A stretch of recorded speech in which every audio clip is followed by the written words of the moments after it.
Labor will stand up for the country. Only Labor. I call the member for Capricorn. Thank you, Deputy Speaker. Well, today may very well be known in the future as the day the opposition finally went mad. All week we've seen them argue about serious funding that this coalition government has delivered to help secure a strong future for the Great Barrier Reef. We've also seen them sit on the fence when it comes to setting up an energy system that actually works and that provides affordable, reliable energy for everyday Australians and employees alike. Energy prices are of vital importance to people in the bush, but this opposition does not care. And then today we have this. The very idea that this motion, such as this, could come from the Australian Labor Party, the very same party that has done everything within their power in living memory to ruin and demonise those who live and work in the bush, is entirely confusing. Labor has never shown any interest in the needs of the people in the bush, nor do they now. They simply find an excuse to talk about themselves. It was the Labor Party who halted the live cattle export to Indonesia overnight on a whim. Graziers and communities across the top end are still reeling from this stupid decision, made in haste by people who have no idea about the industry they are in charge of. Combine this with the radical hatred those opposite have adopted when it comes to coal mining. There is very little remaining for regional and rural Australians to rely on getting a good job under a Labor Green regime. Deputy Speaker, on the matter of the cruel, crippling drought grasping much of Queensland and almost all of New South Wales, I am confident the government, while unable to perform miracles, though we sometimes might like to, is delivering what is needed for farming families in desperate situations. There is a range of assistances out there for farmers and graziers, from financial to therapeutic. We need people to reach out and take advantage of what is being offered, though, and I hope more take up those opportunities in the near future. What is more important and appropriate for a government to get stuck into, though, is to continue to develop the infrastructure our regional and rural communities and businesses need to thrive.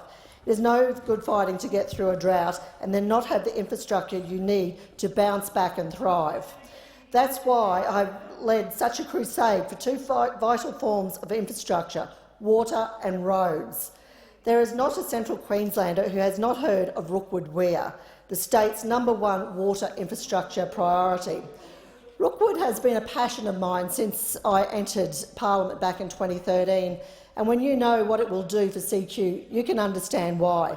200 to 400 jobs through construction, 2,100 ongoing jobs, $1 billion boost to the economy, opportunities for all sorts of agricultural development, feedlots, tree crops, timber plantations, small crops, vegetables, aquaculture. The sky is indeed the limit.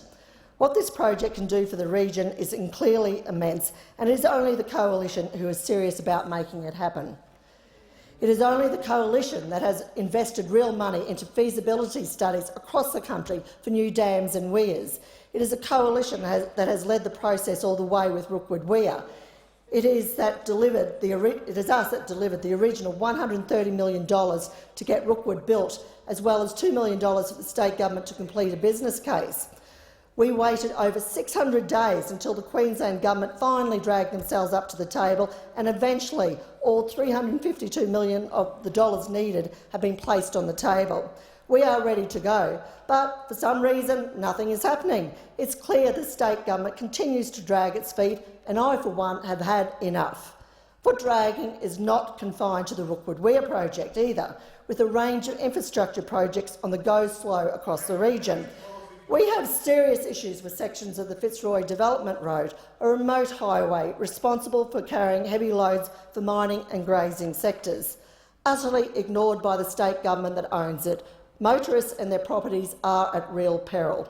Meanwhile, major upgrades to the Capricorn Highway are sitting on the books, once again waiting for action by the state government.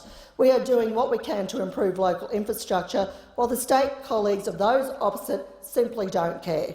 Today's MPI suggests the government is letting down rural and regional Australians, but I can only see one government doing that, the Queensland Labor state government.